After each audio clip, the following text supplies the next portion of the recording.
스타트업은 그 시대의 트렌드를 따르기 마련입니다. 지금 우리는 디지털 플랫폼 시대를 살고 있죠. 인터넷과 스마트폰 시대를 기점으로 스타트업의 전략과 방식은 확실히 달라졌습니다. 그리고 코로나19는 역설적으로 이러한 디지털 플랫폼 시대를 가속화시키고 있습니다. 이번 강의에서는 이 시대의 디지털 기반의 스타트업이 왜 필요한지를 알아보겠습니다. 또한 디지털 플랫폼 시대가 가져온 변화가 무엇이며 우리의 생활과 소비 양식이 어떻게 변화되었는지를 세 가지 핵심적인 코드를 중심으로 조용재 교수님과 함께 살펴보도록 하겠습니다.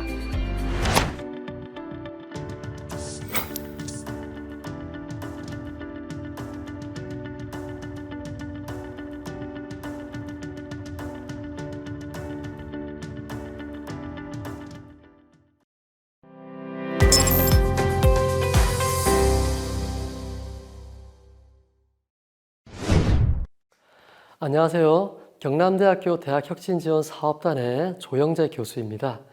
이번 차시는 디지털 플랫폼 시대의 스타트업 특징에 대해서 학습하도록 하겠습니다. 디지털 기반의 스타트업 필요성입니다. 스타트업에 대한 개념을 먼저 살펴보겠습니다.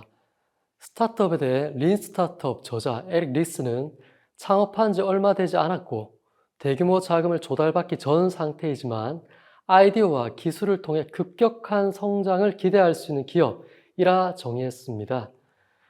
버클리대 교수인 스티브 플랭크는 반복적이며 확장성이 있는 비즈니스 모델을 추구하는 회사라고 정의했습니다. 여기서 중요한 건 급격한 성장 그리고 확장성입니다. 노동 집약적, 선형적인 사업을 스타트업이라 하지 않는다는 점에서 일반적인 창업과는 그 개념이 좀 다릅니다. 그렇다면 벤처 시대의 닷컴 버블 때와 디지털 시대의 스타트업, 이 차이는 뭘까요? 2000년 초 닷컴 버블을 아실 겁니다. 디지털 시대의 이 스타트업도 이 닷컴 버블의 절차를 밟지 않을까 우려가 많았죠. 하지만 그때와 상황이 많이 다릅니다. 지금은 스마트폰 중심의 이 소프트웨어 산업이 폭발적으로 늘었고 창업의 비용 또한 획기적으로 감소합니다. 이 산업의 디지털화는 창업의 접근 용이성을 높여서 스타트업 환경을 완전히 새롭게 바꿨습니다. 2014년 이후로 전 세계적으로 스타트업이 이런 시대 분위기 속에서 크게 확산되었습니다. 이러한 디지털 시대를 기반으로 성장한 이 플랫폼 기업들이 현재 세계를 이끌고 있습니다. 대표적으로 미국의 가팜과 중국의 베트가 있죠. 가팜이라 하면 구글, 페이스북, 그 다음에 아마존, 애플, 마이크로소프트가 있고요. 중국의 경우는 바이두, 알리바마, 텐센트 같은 디지털 플랫폼 기업들이 이 세계를 지금 석권하고 있습니다. 한국도 코로나 이후 강력한 디지털 뉴딜 정책을 시행하고 있습니다. 이 뉴딜 정책에서 디지털에 대한 예산을 가장 많이 투자를 하고 있죠. 즉, 디지털 플랫폼에 대한 이해가 스타트업의 필수가 됐습니다. 디지털 플랫폼 시대가 가져온 변화는 과연 무엇일까요? 첫째, 디지털 플랫폼은 시대의 라이프 스타일을 바꿔놓았습니다. 우리가 입고, 먹고, 마시고, 움직이고, 생각하는 이 모든 것이 디지털과 연결되었기 때문입니다. 라이프 스타일은 전 세대에 걸쳐서 바뀌고 있습니다. 특히 이 노인 세대도 바뀌고 있는데요. 그 예로 박막래 할머니가 있습니다. 이분 올해 74세입니다. 유튜브 구독자가 무려 130만 명인 아주 인기 유튜버입니다. 손녀가 할머니의 이 솔직담백한 일상을 유튜브에 담아서 대박이 났죠. 실제 유튜브 사용 비율은요, 10대, 20대, 그 다음으로 60대 이상이 높습니다. 즉 노인 세대에게도 유튜브는 그리 낯설지 않습니다. 그동안 상대적으로 이 콘텐츠 시장에서 소외되었던 이 노인 세대도 인싸, 즉 주역이 된 예라고 할 수가 있습니다. 이 라이프 스타일은 어린이 세대도 바꾸고 있습니다. 그 예로 7살 꼬마 보람이가 있는데요. 유튜브 구독자 2,700만 명을 보유한 세계에서 아마 가장 유명한 어린이일 겁니다. 해외 구독자가 95%가 넘죠. 자막도 없이 전 세계 어린이의 약 3분의 1이 이 보람튜브를 보고 열광을 하고 있습니다. 이 7살 보람이가요, 무려 청담동에 100억짜리 빌딩을 삽니다. 보람이 월 수익이 약 30억에서 40억으로 추정된 걸 볼 때 이 디지털 콘텐츠 시장이 얼마나 다양한 세대를 끌어안고 있는지를 알 수가 있죠. 자, 이제는 7살 꼬마도 이 콘텐츠 시장에서 당당한 주역이 되는 시대입니다. 자, 디지털 플랫폼은 직장인의 라이프 스타일도 바꾸고 있습니다. 자, 우리나라 어떤 나라인가요? 노동 강도 OECD 두 번째로 높은 나라입니다. 자, 이렇게 바쁜 직장인 중 무려 4분의 1이 퇴근 후에 집에 와서 유튜브 콘텐츠를 제작하고 또 운영한다는 것은 굉장히 놀라운 일입니다. 자, 이는 직장인에게도 유튜브라는 채널을 통해 자기를 표현하고 또 소통할 수 있는 기회가 많아졌다는 뜻입니다. 디지털 플랫폼은 기업의 전략도 바꾸고 있습니다. 자, MZ세대를 타겟으로 완전히 변화된 기업이 있습니다. 네, 바로 구찌입니다. 구찌는 100년 역사를 가진 명품 브랜드죠. 그런데 2008년 금융위기 이후 2014년까지 매년 20%씩 매출이 감소하면서 큰 위기를 맞습니다. 그런 망해가던 구찌가 5년 뒤 2019년도에는 거의 모든 패션 브랜드가 선망하는 기업으로 새롭게 도약을 합니다. 도대체 비결이 뭘까요? 이는 바로 이 구찌가 MZ세대를 공략했기 때문입니다. 2019년의 구찌 매출을 보면 62%가 무려 35세 이하의 소비자인 것을 볼 때 기존 명품 브랜드가 타겟을 하지 않았던 그런 MZ세대를 철저히 공략한 구찌의 전략이 돋보입니다. 자, 구찌의 혁신에는 이 그림자 회의라는 것이 있습니다. 매주 임원회의를 하면 그 논의한 주제를 그대로 이 MZ세대로 구성된 그림자 회의에서 다시 진행을 합니다. 그러면 기존의 안건이 거의 다 바뀌죠. 그렇게 바뀐 안건들로 대박을 터진 것들이 바로 지금 또 유명한 구찌 가든, 구찌 레스토랑, 구찌 플레이스 등이 있습니다. 즉, 그들의 비즈니스 모델은 MZ세대의 감성과 성향에 맞춰 새로운 변신을 한 예라고 할 수가 있습니다. 또한 모든 제품에 모피를 사용하지 않으므로 사회적 가치를 실천한다거나 인기 래퍼과 콜라보를 통해 구찌갱 음반을 출시합니다. 이 구찌갱이 또 대박을 터지죠. 빌보드 3위까지 차지합니다. 즉, 구찌는 이 MZ세대에게 친숙한 브랜드로 부활한 기업이라고 할 수 있습니다.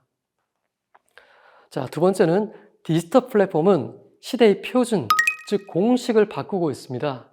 자, 우리의 사고, 행동, 소비와 경제, 일과 여가 등 이런 모든 표준이 바뀌고 있습니다.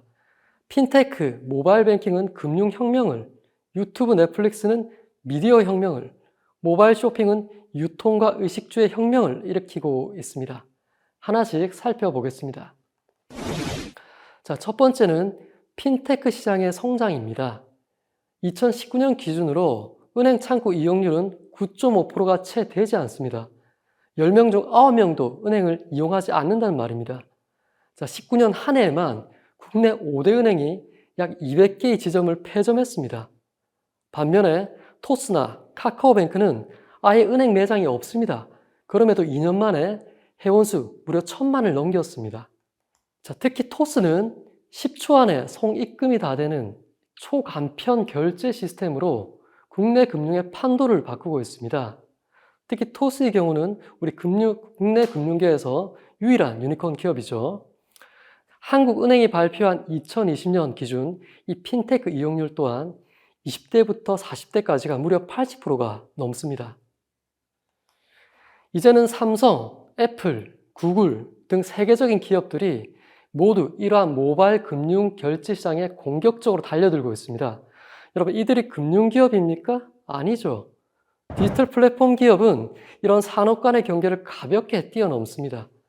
플랫폼 기업의 최종 목표는 뭐죠? 바로 플랫폼 생태계를 만드는 겁니다. 그리고 모바일 결제 시스템은 그러한 플랫폼 생태계의 아주 중요한 한 축을 차지합니다.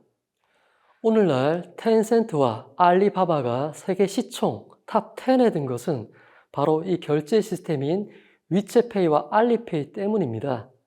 이 위챗페이, 알리페이의 결제 금액이 전 세계 비자카드와 마스터카드 그 결제액보다 더 많습니다. 그리고 페이스북은 암호화폐 리브라 서비스를 통해서 페이스북 계정을 가지고 있는 모든 사람에게 수수료 없는 금융 서비스 출시를 준비 중입니다. 현재 페이스북 계정을 가진 사람이 약 28억 명인 것을 볼 때 세계 금융계의 판도가 달라질 것으로 예상할 수 있죠. 두 번째는 미디어 혁명입니다. 스마트폰 트래픽 잼을 보면 약 70%가 바로 유튜브입니다. 이제 TV의 시대는 갔죠. 이미 KBS, MBC의 적자는 매년 1,000억이 넘고 있습니다. 또한 유튜버 인플루언서는 시장에서 누구보다 막강한 영향력을 가지고 있습니다. 에미레이트 항공사는 500만 달러를 들여서 제니퍼 애니스톤을 광고 모델로 기용합니다. 광고 영상이 600만 뷰로 대박을 치죠. 한편 사내 인플루언서에게도 이 협찬을 합니다. 이 퍼스트 클래스 무료 좌석 한 장을 주죠. 그런데 이 인플루언서가 이 퍼스트 클래스 무료 좌석을 기내에서 즐기고 먹고 누리면서 이 영상을 올렸는데 무려 5,200만 뷰를 기록합니다. 자, 500만 달러를 투자해서 600만 뷰를 기록한 이 제니퍼 애니스톤의 가성비와 퍼스트 클래스 이 한 장으로 5,200만 뷰를 기록한 인플루언서의 가성비, 여러분은 누구를 택하겠습니까? 인플루언서의 영향력을 우리는 알 수가 있죠. 이제는 누구나 자신의 컨텐츠를 미디어화할 수 있다는 차원에서 미디어의 권력은 바뀌었습니다. 유튜브는 세계 검색 엔진 2위고요. 10대, 20대 98%가 이 유튜브를 사용할 만큼 가장 친숙한 미디어 도구가 되었습니다. 자, 유튜브에 이어 이젠 OTT 혁명의 시대라고 합니다. 셋탑박스를 뛰어넘었다는 뜻에서 오버 더 탑, 즉 OTT라고 하는데요. 넷플릭스를 시작으로 티빙, 아마존, 애플, 디즈니까지 다양한 이런 맞춤형 서비스 사업에 공격적으로 달려들고 있습니다. 자, 디즈니는 현재 이 OTT에 기존 애니메이션과 영화 투자금보다 더 많은 자금을 이 OTT 디즈니 플러스에 투자를 하고 있습니다. 이제는 빅데이터를 기반으로 한 이런 개인 맞춤형 영상 서비스 시대로 진입했음을 알 수 있습니다. 각 개인에게 얼마나 정교한 알고리즘으로 이 맞춤화 하는가가 관건입니다. 여러분은 어떤 장르를 좋아합니까? 저는 액션을 좋아하는데요. 이 액션 안에도 스릴러, 로맨스, 또 다양한 코미디, 다양한 장르가 있죠. 특히 로맨스 안에서도 뭐 동성애랄까 아니면 중년 간의 사랑, 다양한 장르가 있습니다. 넷플릭스는 이런 개인 맞춤형 서비스를 위해서 개인의 취향 분석을 무려 76,000개로 카테고리화로 분류합니다. 고객에게 자신만을 위한 이런 최적의 인터페이스를 제공하는 이 알고리즘으로 시청 시간을 기존보다 무려 20배로 늘렸습니다. 이런 정교한 알고리즘이 고객에게 편안함을 주고요. 넷플릭스의 팬덤을 만드는 비결입니다. 세 번째는 의식주 혁명입니다. 모바일 쇼핑은 이미 의식주의 혁명을 가져왔습니다. 코로나 이후로 온라인 유통시장은 더욱 폭발적인 성장을 보이고 있습니다. 쿠팡, 마켓컬리는 신선한 제품을 새벽에 배송하는데 코로나 이후로 주가 최고점을 찍습니다. 본래 신선 제품은 오프라인 시장이 강했습니다. 그런데 이제는 신선 제품이 온라인 시장에서도 그 영역을 넓히고 있다는 것은 굉장히 의미 있는 변화입니다. 그리고 부동산 앱은 실시간 거래 정보를 투명하게 제공하고 있으며 호갱노노 이 앱은 월 300만 명이 방문합니다. 이제 일반인도 부동산 전문가가 다 되었죠. 무신사, 우리나라에서 가장 성공적인 유니콘 기업입니다. 온라인 시장에서 막강한 의류 트렌드를 이끌고 있죠. 자, 19년도 이 한 해 대한민국이 배달시켜 먹은 음식값이 과연 얼마일까요? 네, 16조 원입니다. 이 중 무려 8조 5천억 원이 배달의 민족 앱을 통해 시켜 먹은 음식입니다. 이제 음식 배달도 이 앱이 자연스러워졌죠. 중국의 인기 인플루언서를 왕홍이라 합니다. 이들은 라이브 커머스로 소비자와 소통합니다. 중국 6억의 인구가 이들을 통해 제품을 구입합니다. 왕홍은 어떤 협찬이나 스폰도 받지 않습니다. 오직 자신이 직접 입고, 먹고, 사용한 것만을 소개합니다. 이 짝퉁이 많은 이 중국에서 믿을 수 있는 최후의 품질 보증인이죠. 왕홍이 이끄는 이 시장 규모가 330조로 삼성전자 시총과 맞먹고요. 왕홍 개인이 나스닥에도 상장이 될 정도입니다. 즉 입고, 먹고, 마시는 모든 것이 바로 모바일 디지털 기술에 기반하여 이루어짐을 알 수 있습니다. 셋째, 디지털 플랫폼은 미래 가치를 보여줍니다. 더 이상 거대 자본이 움직이는 시대는 끝났습니다.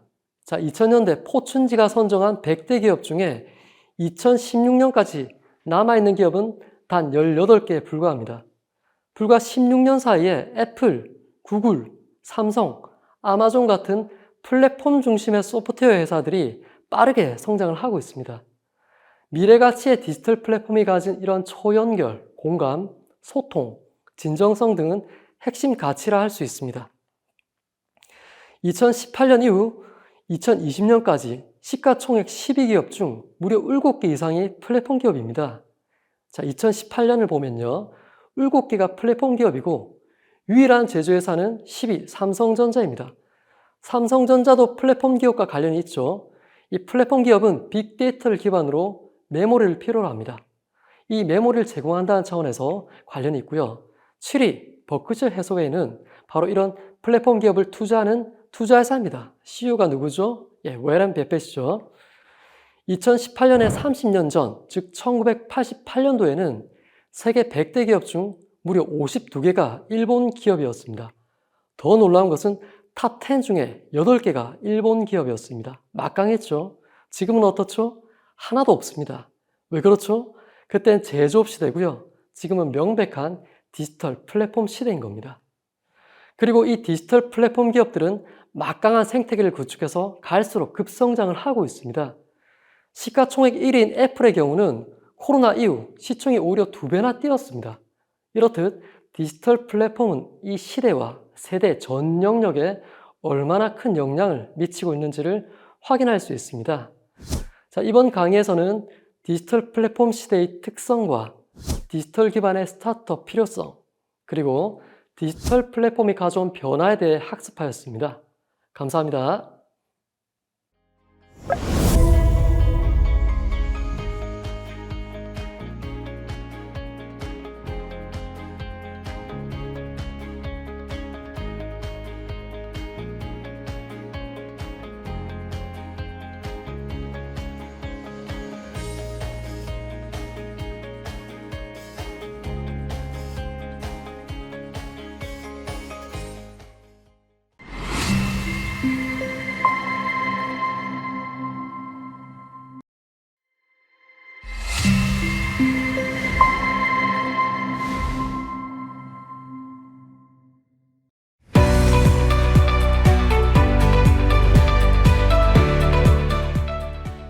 혁신적인 디지털 플랫폼 기업은 하루아침에 나타나지 않습니다.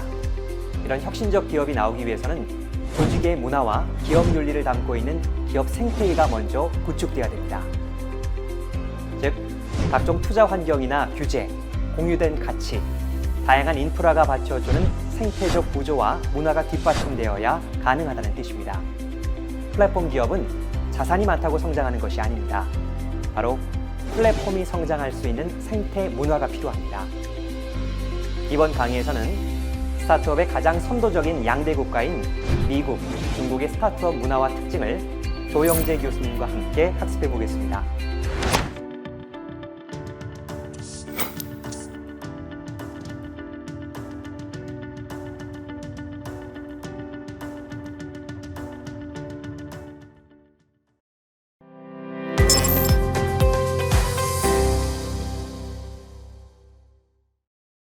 네, 이번 차시는 디지털 플랫폼 기업의 생태계 문화와 특징에 대해서 학습하겠습니다. 먼저 스타트업의 가장 모범 사례라 할 수 있는 미국의 실리콘밸리의 생태 문화를 살펴보겠습니다. 실리콘밸리의 생태 문화를 크게 5가지 키워드로 정리할 수 있습니다. 키워드 첫 번째는요, 스타트업 생태계의 선순환 구조입니다. 스타트업이 어떤 생태계의 구조를 가지고 있는지를 학습할 겁니다. 두 번째 키워드는 만남과 교류, 실험의 장입니다. 어떤 소통 방식이 있고 실패에 대해 어떤 자세를 가지고 있는지를 배우게 될 겁니다. 키워드 세 번째는 인재 전쟁입니다. 인재를 어떻게 유치하고 어떻게 관리하는지를 배우게 될 겁니다. 네 번째 키워드는 다양성과 포용성입니다. 그리고 다섯 번째 키워드는 네거티브 시스템, 즉 규제와 시스템에 대해서 학습하도록 하겠습니다. 첫 번째 키워드는 스타트업 생태계의 선순환 구조입니다. 실리콘밸리는 생태계를 이루는 핵심 요소인 인재와 기술, 자본, 이 세 박자가 최적화되어 순환되는 곳입니다. 투자와 M&A가 활발하게 이루어지고 있고 기술 이전과 연구개발이 지속적으로 진행되어 혁신의 선순환이 이루어지죠. 두 번째 키워드는 만남과 교류, 실험의 장입니다. 첫째, 소통 방식이 다릅니다. 한 예로 실리콘밸리의 애니메이션 회사, 이 픽사의 경우는요, 브레인 트러스트라는 독특한 회의가 있습니다. 그런 치열한 회의가 성공적인 결과를 낳는 그 이유는요, 그 안에 플러싱 플러스, 이 화법이란 독특한 룰이 있기 때문입니다. 자, 누군가 의견을 내면 일단 긍정한 후에 자기 의견을 덧붙입니다. 비방을 해서는 안 되고요. 타인의 의견에 그러나, 그런데라는 말을 붙일 수 없게 합니다. 그렇게 최초의 시놉시스가 완전히 바뀝니다. 2004년 일상으로부터의 탈출이라는 시놉시스가 처음에 나옵니다. 하늘을 나는 성과 두 왕자에 대한 이야기인데요. 이 두 왕자가 왕위를 두고 다투다가 지상에 추락합니다. 그런데 우연히 만난 키 큰 새를 통해서 이게 화해한다. 이런 최초의 내용이었거든요. 그런데 이 브레인 트러스트 회의를 통해서 이 두 왕자 이야기가 너무 식상하다. 그리고 하늘을 나는 성, 이 세계관이 너무 공감이 되지 않는다 해서 바꿉니다. 그래서 두 왕자는 일상을 벗어나고 싶은 백인 호라비 노인과 그리고 보이스카웃의 8세계 동양 소년으로 바뀝니다. 그리고 하늘 나는 성은 수천 개의 풍선에 매달린 집으로 바뀝니다. 늘 모험을 떠나길 꿈꾸던 한 소년이 소녀를 만나 사랑을 하고 그렇게 결혼을 하고 나이가 들어서 부인을 먼저 보내고 그리고 홀로 남은 이 할아버지가 우연히 만난 이 동네 꼬마와 함께 여행을 떠나는 믿을 수 없이 아름다운 여행기로 바로 바뀌게 되는 거죠. 그것이 바로 만화영화 사상 최초로 칸 영화제 개막작으로 선정된 영화 업입니다. 그리고 디즈니가 이 픽사를 인수한 후에 그리고 이 브레인 트러스트라는 유사한 스토리 트러스트라는 회의를 만듭니다. 그렇게 치열한 회의 끝에 시놉시스가 완전히 바뀌어서 나온 것이 이 최고 흥행 기록을 세운 바로 겨울 왕국입니다. 실험의 장에 대한 예로 실패에 대해 용인하는 문화를 들 수 있습니다. 실리콘밸리가 도전과 혁신의 장이 될 수 있었던 것은 실패를 용인하는 문화 때문입니다. 실패도 하나의 과정으로 보며 도전 그 자체를 중시합니다. 구글이 공식적으로 실패를 선언한 제품만 해도 수십 가지가 넘습니다. 구글 카탈로그, 버즈, 다찌볼, 웨이브, 비디오, 고글 등등 수많이 많죠. 그들은 실패를 통한 경험을 새로운 자산으로 만듭니다. 이게 구글의 힘이죠. 세 번째 키워드는 인재 전쟁입니다. 실리콘밸리는 치열한 인재 전쟁의 장입니다. 전 세계 구석구석에서 인재를 찾죠. 이 인재를 찾는 전담팀만 구글에는 2만 5천 명이 있습니다. 이렇게 힘들게 영입한 인재를 잃지 않기 위해서 기업 CEO는 끊임없이 회사의 비전과 가치를 제시합니다. 대표적으로 구글 TGIF가 있습니다. 이 CEO가 금요일 오후마다 회의를 개최하는데 참가는 자율입니다. 상당히 자유롭고 편안한 분위기 안에서 CEO가 우리 구글이 어떻게 달려왔고 앞으로 어떻게 나아갈지에 대한 비전과 성과를 보고합니다. 자, 이를 통해 경영자는 미닝 메이커임을 알 수 있습니다. 인재 전쟁과 관련해서 우리가 주목해 볼 부분은 바로 실리콘밸리의 기업 미션입니다. 실리콘밸리는 기업이 이윤을 추구하면 망한다고 믿는 곳입니다. 이 실리콘밸리의 특징은 미션을 추구하면 말이 되는데 이윤을 생각하면 말이 안 되는 것이 많습니다.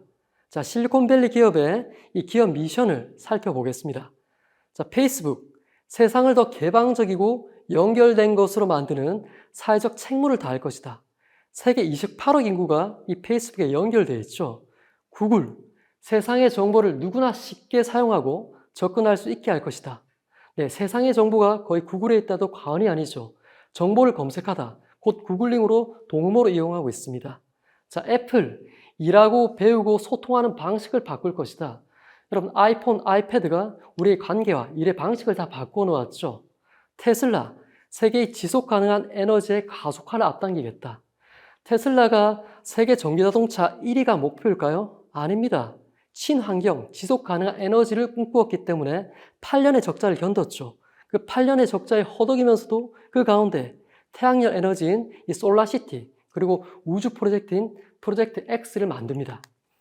자, 아마존, 우리가 도구를 바꾸면 도구가 우리를 바꾼다. 자, 아마존은 이 세계에서 가장 특허를 많이 내는 기업이죠. 한 해에만 2만 건 넘는 특허를 내고 있습니다. 이렇게 최첨단의 도구로 우리 리테일 시장을 완전히 바꾸고 있죠. 이들은 모두 이윤 추구보다는 기업의 미션을 추구한다는 점에서 마찬가지입니다. 미션이 있기에 멀리 바라볼 수 있고 작은 이윤에 집착하지 않는 겁니다. 네 번째 키워드는 다양성과 포용성입니다. 실리콘밸리 대다수 기업은 이런 다양성 전문가 임원을 두고 매년 다양성 보고서를 발표합니다. 투자기업 골드만삭스는 우린 다양성이 결여된 기업에는 더 이상 기업 상장을 하지 않겠다라고 발표를 했고요. 페이스북 다양성 전문가는 지금 당장 성과가 없더라도 직원의 다양성을 지금보다 2배 이상 올리겠다라고 발표합니다. 다양성을 갖춘 조직의 최대 강점 뭐죠? 위험 리스크에 강하다는 것입니다. 제시된 자료는 기업의 다양성 보고서입니다. 17년도 실리콘밸리의 화두는 단연 다양성입니다. 자, 실리콘밸리가 인류애가 넘쳐서 다양성을 추구하는 걸까요? 기업 윤리가 뛰어나서? 아닙니다. 실리콘밸리는 전쟁터입니다. 그렇게 한가하게 인류애, 기업 윤리나 따지는 곳이 아닙니다. 오늘날 미국 시스템에 근간은 와스프가 이끌어왔습니다. WASP라 하죠. 상류층, 개신교, 미국 백인 남성이란 뜻입니다. 그런데 이제 글로벌로 성장하기 위해서는 이러한 기존의 공식의 한계가 왔다는 걸 깨달은 거죠.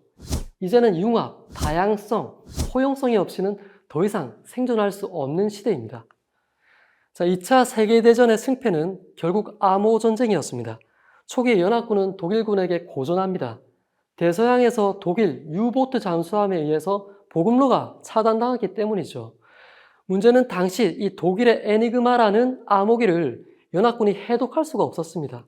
그리스어로 에니그마가 수수께끼, 풀리지 않는 이런 뜻이죠. 이에 영국은 블레칠리 파크라는 암호 해독 전담 기구를 야심차게 설립합니다. 여기에 고용된 사람들은 그야말로 다양성의 끝판왕들입니다.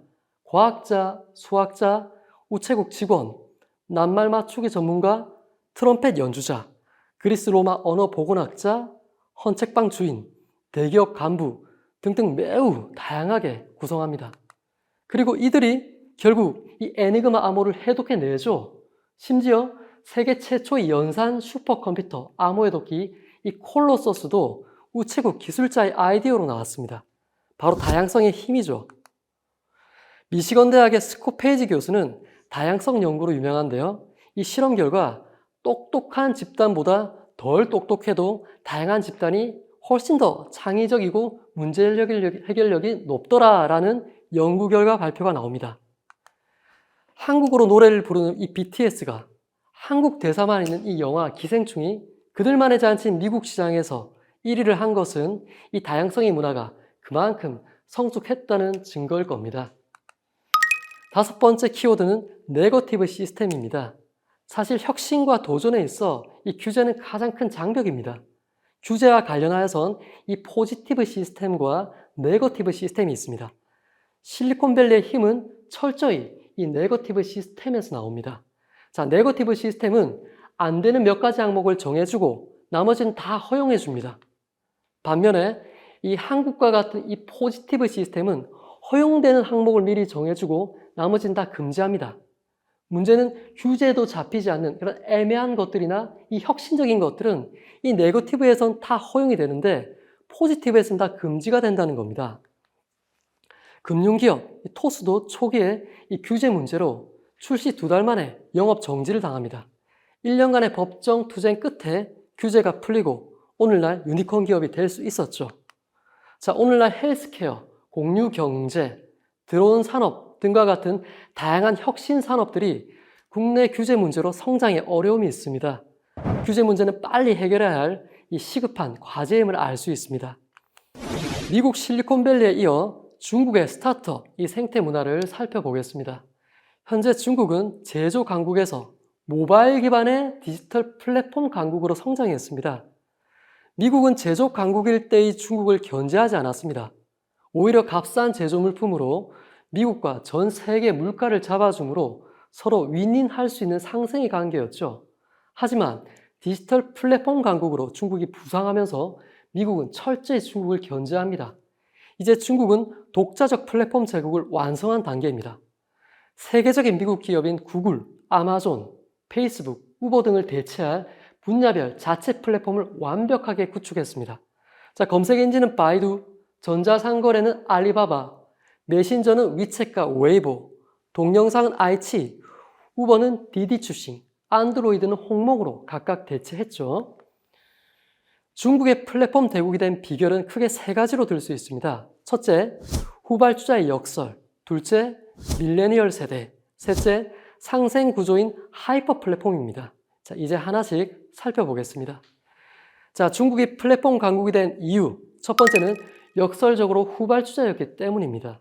이 사회 전반에 낙후된 인프라로 기존 시스템이 워낙 열악하다 보니 디지털 플랫폼 전환에 대한 이 저항과 마찰이 적었습니다. 또 광대한 국토에 유선망을 깔기 어려웠던 탓에 정부가 아예 바로 무선 네트워크에 집중 투자해버립니다. 모바일로 인터넷을 처음 접하다 보니 인터넷 기업들도 애초부터 이 모바일 환경에 최적화된 서비스를 시장에 내놓았죠. 신용카드 이용률이 거의 없어서 바로 모바일 결제에 필요한 이 핀테크 도입 적용이 가능했던 것도 큰 요인입니다. 그 결과 3년 만에 전 세계 핀테크 도입률 87%로 핀테크 최강 국가가 됩니다. 현재 중국의 전자상거래 규모도 미국의 3배로 이미 디지털 최강국이라 할 수 있습니다.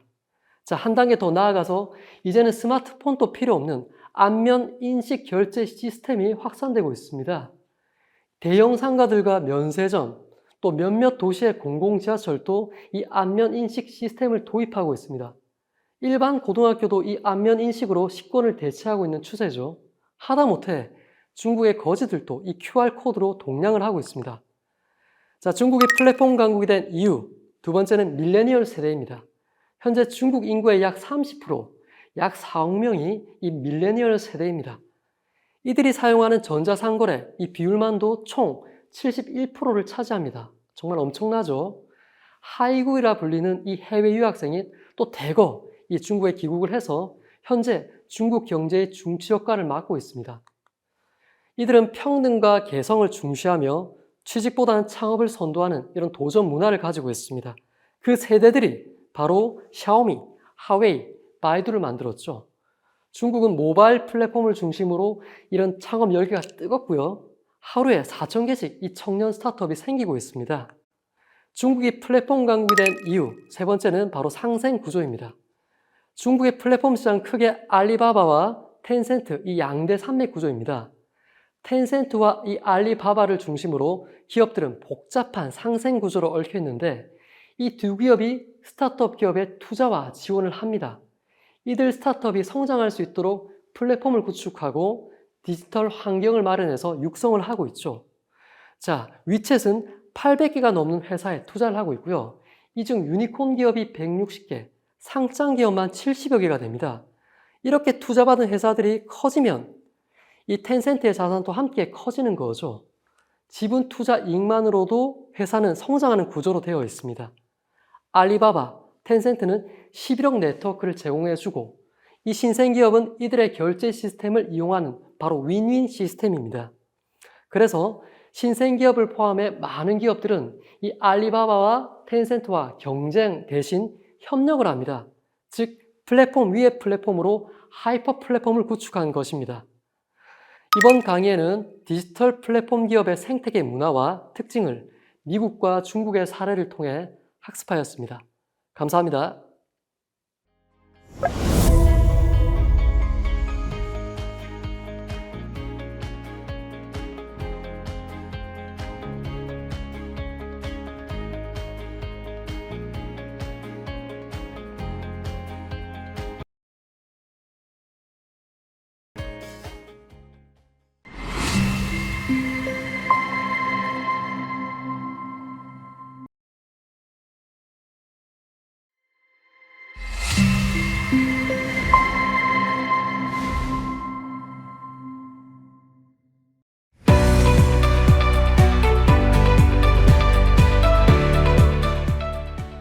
이번 강의 주제는 디지털 플랫폼 시대의 스타트업 성공 공식입니다. 성공적인 스타트업 기업들의 사례를 살펴보고 이 기업들의 공통된 특징을 알아보고자 합니다. 성공적 스타트업 공식으로 세 가지를 제시합니다. 첫 번째, 조직 문화. 둘째, 창조적 모방. 셋째, 고객 경험 추구입니다. 디지털 플랫폼 시대에 필요한 스타트업 성공 공식을 조영재 교수님과 함께 다양한 사례를 통해 살펴보겠습니다.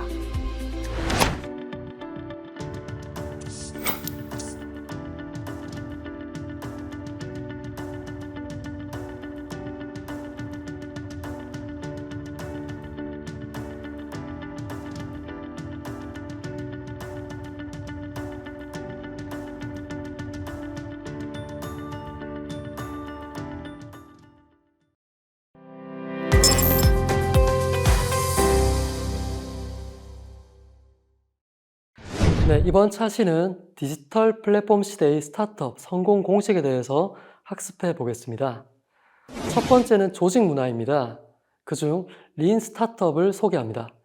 자, 린 스타트업이란 빠르고 민첩하게 만들고 평가하여 개선하는 것을 반복하는 개념이라 할 수 있습니다.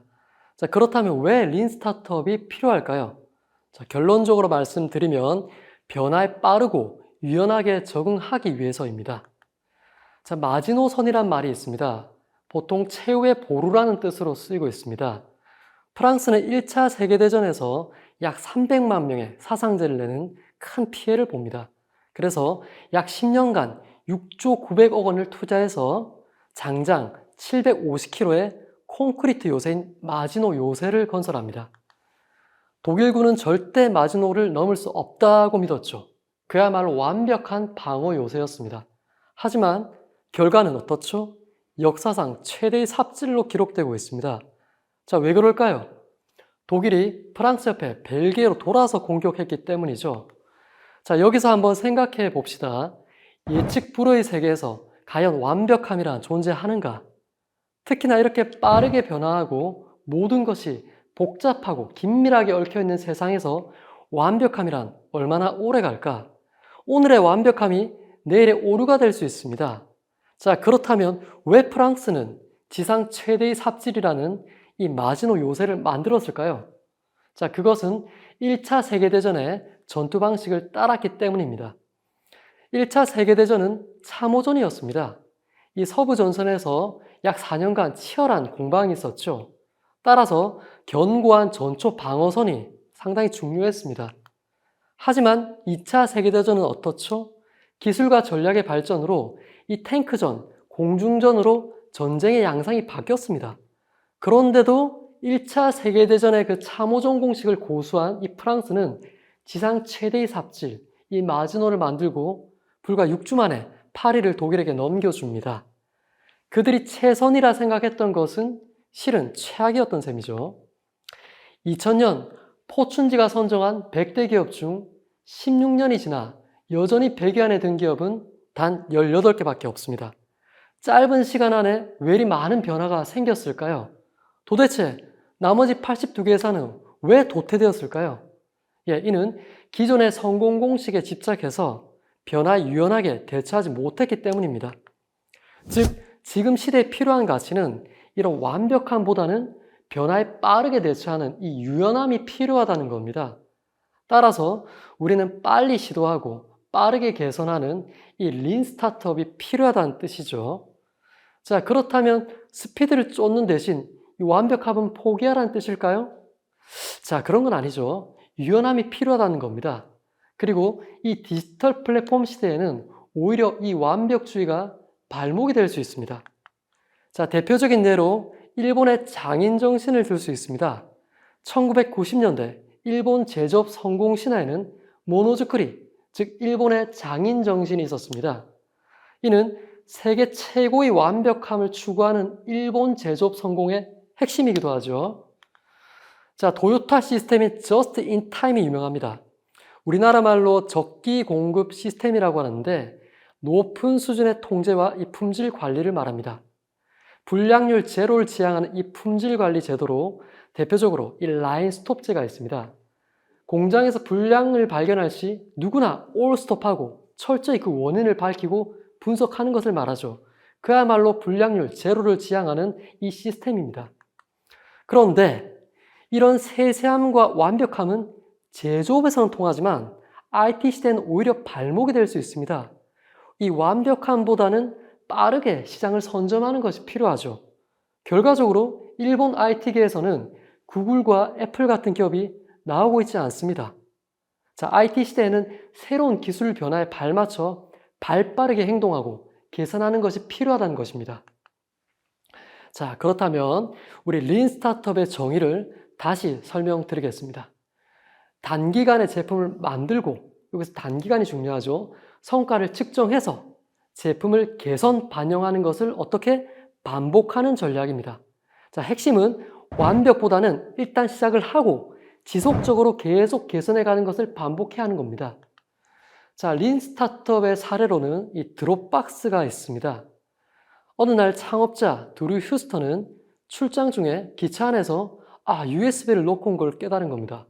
굉장히 짜증이 났겠죠. 그래서 불편함을 느끼면서 데이터를 좀 저장해두고 어디에서든 빼서 쓸 수 있는 그런 시스템은 없을까 이렇게 고민을 합니다. 그래서 기차 안에서 그 클라우드 서비스 코드를 즉석에서 아주 러프하게 만듭니다.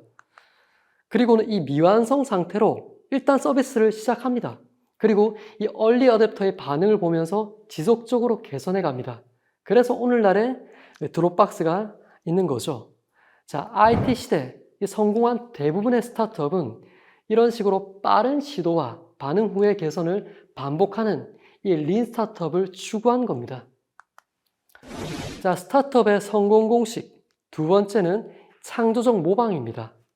창조적 모방으로 우리 중국을 들 수 있습니다. 자, 중국의 모방 전략은 일단 좋은 것은 다 가져와라입니다. 중국은 철저히 이 모방 전략을 통해 자국의 산업을 꾸준히 키워왔습니다. 그 결과 전자상거래에선 알리바바가 아마존을, 검색 엔진에선 바이두가 구글을, 동영상 스트리밍에선 유쿠가 유튜브를, SNS에선 위챗, 웨이보가 카카오, 페이스북, 트위터를, 게임에선 텐센트가 넥센을 완벽히 대체했습니다. 자, 그러나 중요한 것은 이들이 단순 모방에 그치지 않았다는 겁니다. 창조적 모방을 통해 자체 경쟁력을 보유하게 되었다는 겁니다. 자, 창조적 모방이란 기술을 기반으로 현지화에 성공했다는 뜻입니다. 중요한 건 여기서 현지화입니다. 그 작정 그냥 우리 모방을 하지 않았다는 뜻이죠. 1세대 중국 플랫폼 기업은 모방을 통해서 이렇게 기술을 축적하고 이 현지화를 통한 맞춤형 서비스를 개발합니다. 즉, 두 번째 우리가 기억할 것은요, 이 현지화를 통한 맞춤형 서비스가 가능했다는 겁니다. 자, 이 현지화를 위한 이 중국 유니콘 기업, 이 특징을 보면요, 미국과는 좀 다릅니다.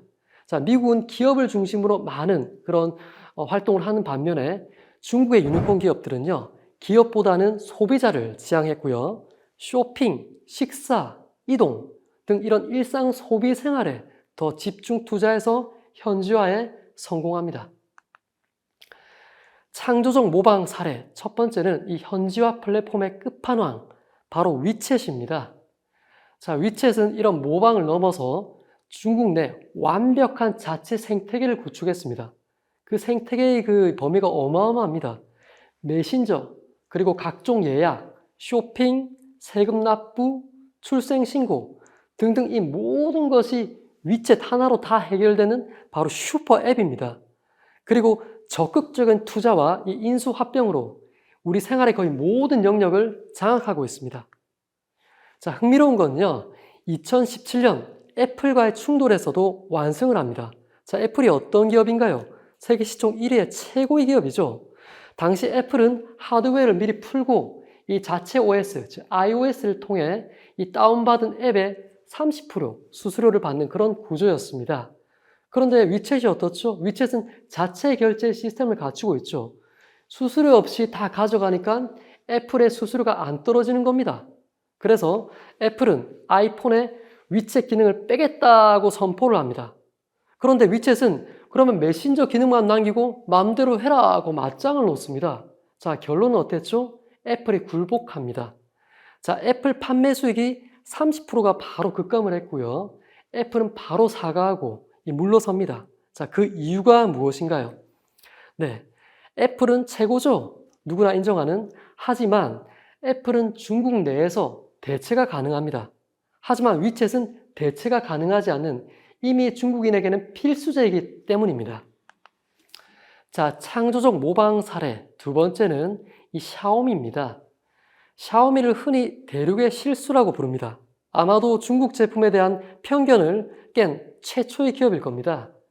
자, 2010년도에 창업을 하고 다음 해 바로 샤오미 폰을 출시하죠. 자, 여러분, 축적된 기술이나 노하우가 없다 보니까 당연히 결함이 많이 나올 수밖에 없을 겁니다. 또 무엇보다 이 창업자, 이 레이지는 애플을 철저히 모방합니다. 모방을 해도 이 저가 제품의 기술은 뒤처지니까 상당히 놀림을 많이 받죠. 초기에 굉장히 고전을 면치 못합니다. 근데 여기서 중요한 것은 샤오미의 전략입니다. 자, 샤오미의 전략은 완벽함을 포기했다는 데 있습니다.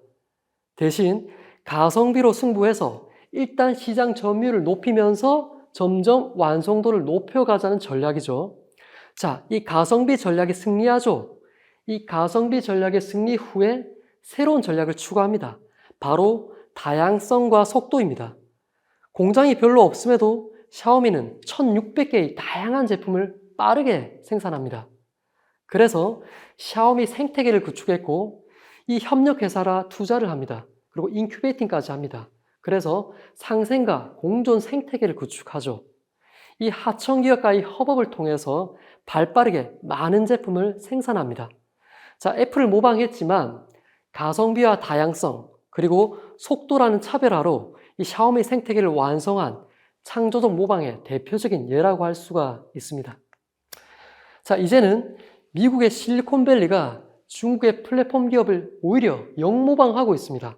자, 페이스북은 위챗의 슈퍼앱을, 자, 유튜브, 인스타그램은 위챗의 쇼핑 기능을, 또 아마존은 알리바바의 쇼핑 서비스를, 인스타그램은 틱톡을 모방해서 릴스를 출시했다는 것을 보면 이 모방에서 새로운 창조로 거듭난 것을 우리가 알 수가 있죠. 스타트업의 성공 공식 세 번째는 고객 경험입니다. 자, 아마존의 예를 들어보겠습니다. 아마존 세계 1위 전자 상거래 업체이자 온라인 플랫폼 기업의 신화죠. 아마존의 모든 기술은 이 고객 편의를 위해서 개발되었습니다. 자, 아마존은 2017년 오프라인 매장인 홀푸드 마켓을 무려 하나 15조에 인수합니다. 자, 온라인만으로는 아마존 생태계의 한계를 느낀 겁니다. 여전히 오프라인 시장은 중요한 시장으로 미국 전체 리테일 시장 중에 약 80% 이상을 차지하고 있습니다. 이 오프라인 시장을 어떻게 점령하느냐가 바로 이 아마존 생태계 구축의 과제였던 거죠. 그래서 아마존은 온라인과 오프라인을 연결해서 끊김없는 고객 경험을 제공하겠다는 이 목표를 세우고 온라인 기반 리테일러 D2C를 진행합니다. 이 D2C라는 것은요, Direct to Consumer라 해서 중간 유통업체 없이도 온라인 플랫폼에서 소비자와 직접 거래하는 서비스를 말합니다. 이 D2C의 오프라인 진출을 시작합니다. 자, 이 D2C 같은 이런 홀푸드 마켓은 세상에 없는 매장입니다. 온라인이 해줄 수 없는 경험은 무엇일까요? 예, 실제 체험하는 것, 또 구매 경험일 겁니다. 자, 그렇다면 오프라인의 한계는 뭘까요? 뭐 줄을 선다거나 혹은 재고 물품이 떨어지는 경우 이런 것들이 있겠죠. 자, 홀푸드 마켓은 이러한 온라인과 오프라인의 한계를 극복하고자 새로운 시도를 합니다. 자, 아마존고 앱을 깔면 매장 전체 인공지능 센서가 상품을 인식합니다. 그래서 바로 자동 결제를 해버립니다. 그래서 손님은 그냥 들어가서 나올 때 물건을 그냥 찍고 나오면 됩니다. 즉, 기다림이라는 오프라인의 한계를 극복해서 끊김없는 고객 경험을 제공했다고 볼 수가 있죠. 자, 2020년 7월 아마존은 이 대시카드를 도입합니다. 카트에 이 스크린이 있어서 바로 앱을 깔지 않고도 결제가 되게 해버리죠. 또한 2020년 9월에는 아마존 원 결제 시스템을 론칭해서 이제 스마트폰이 없이도 손금으로 결제가 가능한 시스템을 구축합니다. 아마존 이렇듯 편리한 고객 경험을 극대화하기 위한 이런 지속적인 기술 개발을 진행하고 있습니다. 자, 고객 경험의 두 번째 사례는 바로 스타벅스입니다. 스타벅스는 전 세계 80개국에 약 3만 개의 커피 매장을 운영하고 있습니다. 세계 1위 커피 전문점이죠. 자, CEO인 하워드 슐츠는 말합니다. 우리는 가치 있는 것을 만들겠다. 새로운 문화를 만들겠다. 라고 선포합니다. 즉, 스타벅스의 철학은 단순히 커피를 파는 곳이 아니라 사람과 관계를 맺고 소통하는 장소라는 겁니다. 자, 커피 회사인 이 스타벅스는 최근 이 IT 기술을 적극적으로 도입하고 있습니다. 아이폰 등장 이후 가장 빨리 이 모바일 기술 변화에 적응한 회사이기도 하죠. 주문 결제가 가능한 스마트 오더, 이 사이렌 오더라고도 하는데 이것을 최초로 도입해서 이 기다림이라는 고객 불편을 없애줍니다. 자, 스타벅스는 커피만 마시는 곳이 아니다. 다양한 고객 경험을 선물해 주시는 것이다. 라는 철학이 느껴지죠. 자, 미국에서 가장 많이 사용하는 간편 결제 서비스는 뭘까요? 자, 여러분 과연 뭘까요? 구글페이, 애플페이, 삼성페이? 아닙니다. 정답은 스타벅스 앱입니다. 자, 18년도 기준으로 미국의 결제 앱 이용자 수는요, 스타벅스가 2,340만 명으로 가장 높습니다. 그 다음이 애플페이 2,200만이고요. 구글페이 1,110만입니다. 자, 스타벅스 결제를 위해서는요, 고객들이 이 선불 카드에 충전을 해야 하는데 이 예치금이 미국에서만 약 2조 원 가량이 됩니다. 이 돈을 또 재투자를 하는 거죠. 또한 스타벅스는 암호화폐 거래소와 결합을 해서 전국 체인을 암호화폐로 바꾸는 그런 작업을 계속하고 있습니다. 이를 통해 국내에서 충전하면 미국에서 주문이 가능합니다. 자, 결제, 투자, 예금, 대출, 환전까지 은행의 모든 업무가 이 스타벅스 앱을 통해 가능하게 만들었습니다. 이젠 금융회사라 해도 전혀 손색이 없죠. 스타벅스는 이제 이 커피 회사를 넘어서서 IT 플랫폼 생태계를 꿈꾸고 있습니다. 자, 스타벅스는 인공지능 산업에 본격적인 투자를 하고 있으며 후계자 이 케빈 존스도 바로 이 IT 전문가로 영입을 했죠. 자, 이 O2O를 기반으로 커피, 금융, 인공지능 등 산업 간 경계를 넘나드는 시도를 하고 있습니다. 스타벅스는 딥브루를 발표하는데 이는 블록체인을 활용한 인공지능 플랫폼입니다. 이 AI로 사용해서 이 사용자의 성향을 파악하고 메뉴를 추천하는 이런 시스템이죠. 이는 개인화된 맞춤형 커피를 제공하겠다는 목적입니다. 자, 이 모든 기술 혁신은 바로 최상의 고객 경험을 지향한 결과라고 할 수 있습니다. 네, 이번 강의는 디지털 플랫폼 시대의 스타트업, 이 성공 공식 3가지인 조직 문화, 창조적 모방, 고객 경험에 대해 학습하였습니다. 감사합니다.